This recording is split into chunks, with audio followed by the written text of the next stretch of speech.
Yes, you're welcome back to Morning Show here on Arise News. Simi Nwogugu is a business professional and Chief Executive Officer of Junior Achievements Africa, one of the continent's most impactful and youth-serving non-governmental organizations.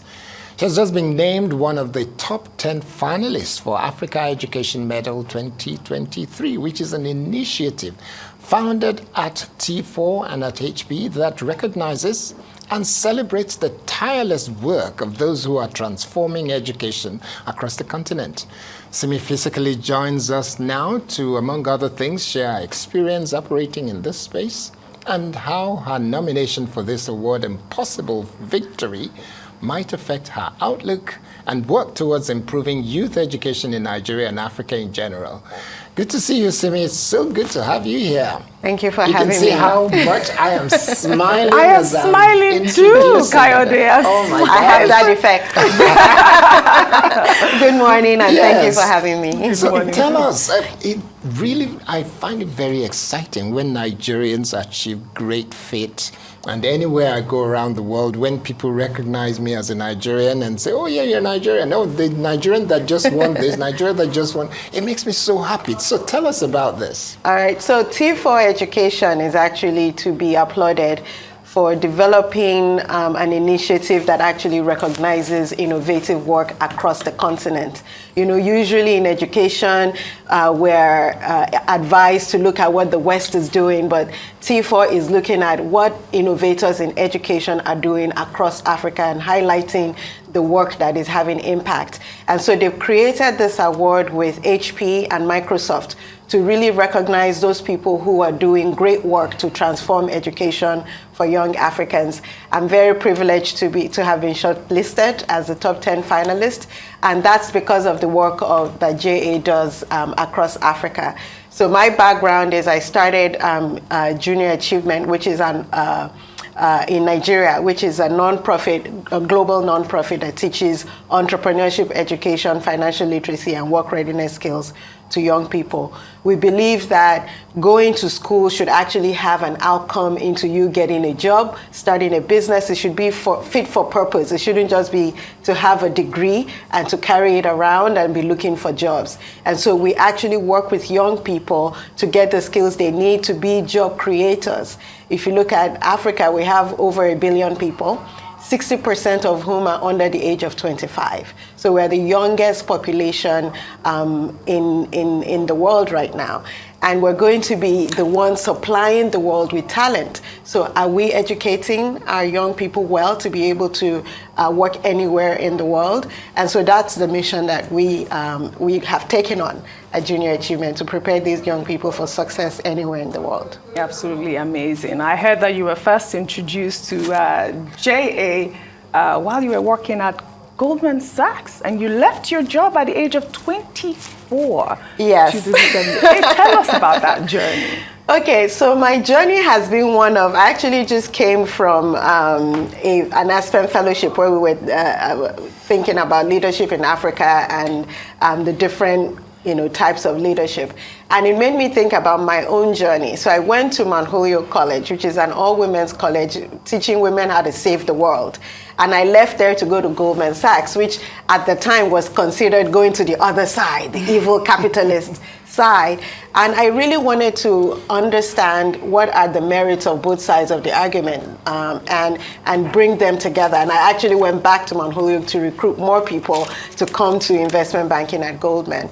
But while doing that, I was a volunteer for Junior Achievement in New York, where I would go into schools to teach skills like financial literacy, work readiness, and I really enjoyed it. And I knew that if I had had that when I was growing up in Nigeria, I would have known sooner what I wanted to do. So growing up in Nigeria as a smart student, there are either a doctor or a lawyer. That's basically what is available to you as a young woman. If you're maybe a man, also engineering.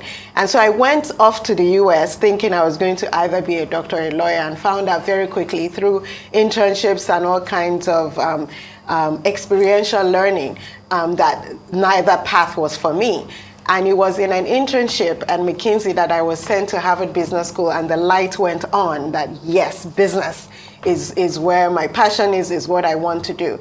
And so when I went into the evil capitalist Goldman side and started volunteering for JA, I mentioned this to the JA New York president. And he said, we're expanding into Africa. Maybe, and I was 24 at the time, maybe you should think about taking it to Nigeria so young people like you can get access to that type of education. And I did contact them at JA International, then JA Worldwide now, and brought JA to Nigeria. And the success of it in Nigeria is really because of the board members that took us on, a 24-year-old, and they said, if she really knows the situation in this country, she will go running back to America. So let's really support her.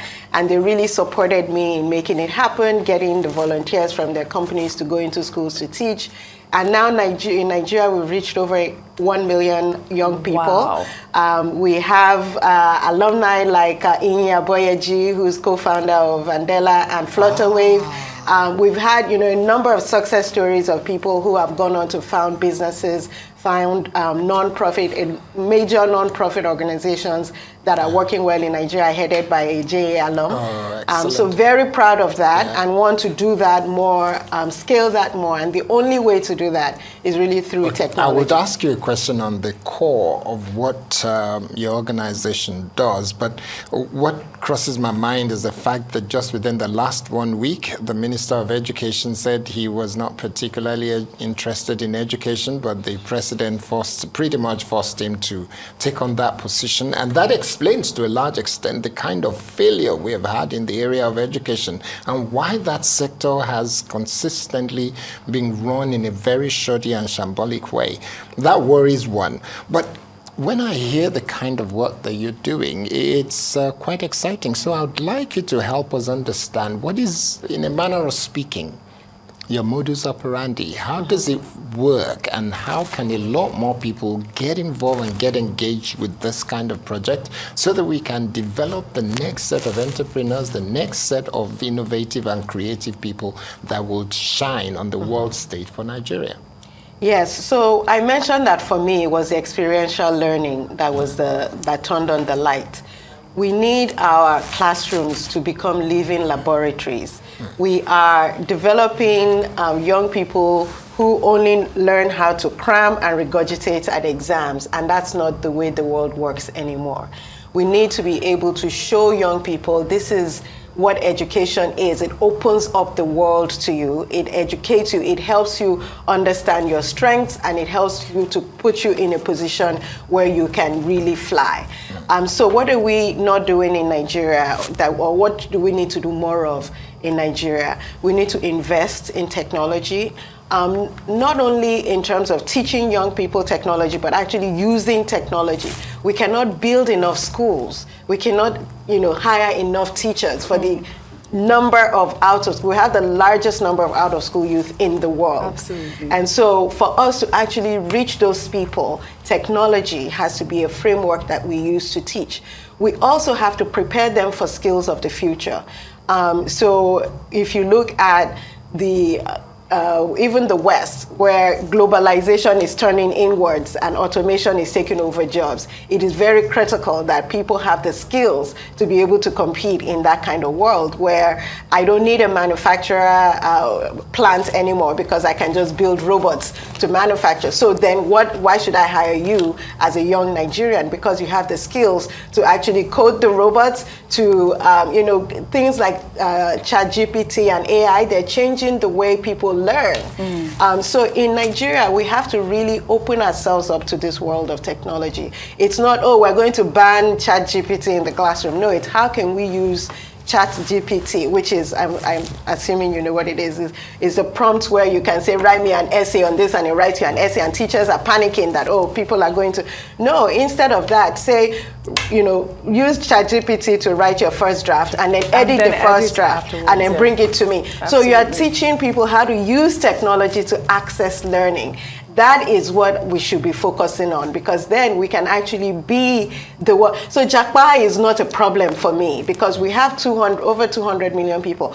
if we have people who are able to go out into the world and be the HR for the world, this can be an asset to the Nigerian government, that we are training people, come and hire them from here. They can actually work out of their living rooms remotely to meet your needs. And that brings in foreign exchange. It really can take us to many places that we want to go to in Nigeria. Absolutely. Now, you know, your effort to improve education is truly an inspiration, really. Thank you. I mean, only recently, Chimamanda Ngozi Adichie, renowned author, reacted to your nomination and described you as a superwoman. You know, she's a good friend. You know, for your kindness and, you know, for your breadth of vision. How does that endorsement make you feel?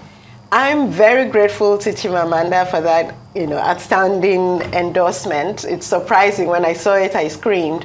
But we are very alike in the way that we think about the future of Africa, and in thinking about how, if we really give our young girls particularly the ability to meet their full potential, a lot of our problems in Africa will be solved. We have the resources, we have the talent, we have the, you know, all the capital is here. And what we just need to do is for government to get out of the way and let, you know, private sector assume the leadership in some of these areas, and then identify the ones that are working and use their might as government to scale it up. So if you look at fintechs, for example, where we've had unicorns, you know, if you're able to do the same thing in education and create edtechs, education technology companies, and really support them, all our problems can be solved, you know, using technology to access education. And so I thank Chimamanda for highlighting that, but I also want to really encourage government to really give, you know, my passion is girls, and we're doing a project on 10 million African girls, enabling them to build thriving communities by 2050. So I'm hoping to rope Chimamanda into that. But I really have optimism for Nigeria and for Africa for where we can go. Yeah. Before I came back into broadcasting, I spent a sizable number of years in the area of technology. And one of the things that we do talk about is the fact that if you cannot make it replicable, if you cannot make it easily shared, then it really is not worth working on.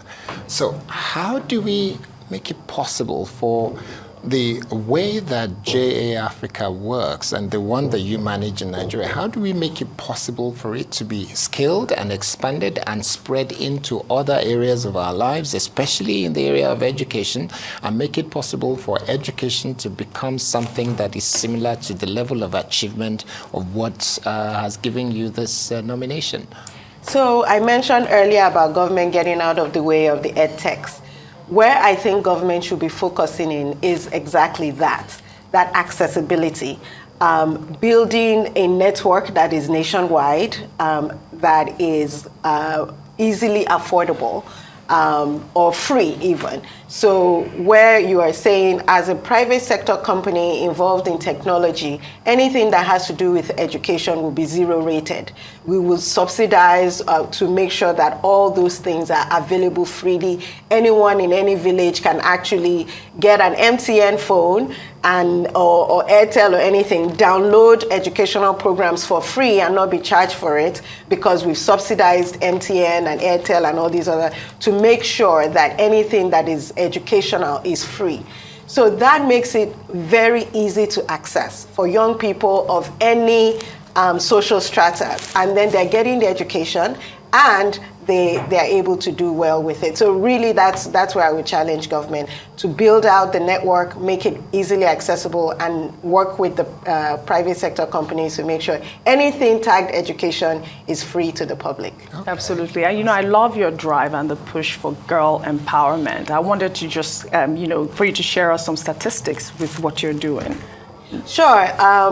JA reaches about 750,000 young people across Africa annually. In Nigeria, we reach about 200,000 young people annually. We've reached almost 3 million across the continent. We want to scale up very quickly to reach 1 million annually across Africa, and hopefully 10 million by 2030 who are building businesses that are hiring people at least 100 million. So if each business hires 10 people, you're getting 100 million. So we're conscious of the fact that we're racing against time because the inequality is growing, the gaps are growing between Africa and the rest of the world. So we're trying to close that gap as quickly as we can. And we're calling on major mobile network operators, major tech companies to partner with us to make this possible. Absolutely amazing, Simi. Well done and congratulations. Now, is JA part of the Nobel Peace Prize? I mean, is it nominated? Oh, yes, we've been nominated for the Nobel Peace Prize. I saw that. Thank you. Well, congratulations, and I you. hope that, you guys put Nigeria again in the map. Thank you so much. Thank you very much for having Simi me. Nwogugu, great to have you on the show, and we look forward to more wins for you and more wins for Nigeria and Africa. Amen. My pleasure.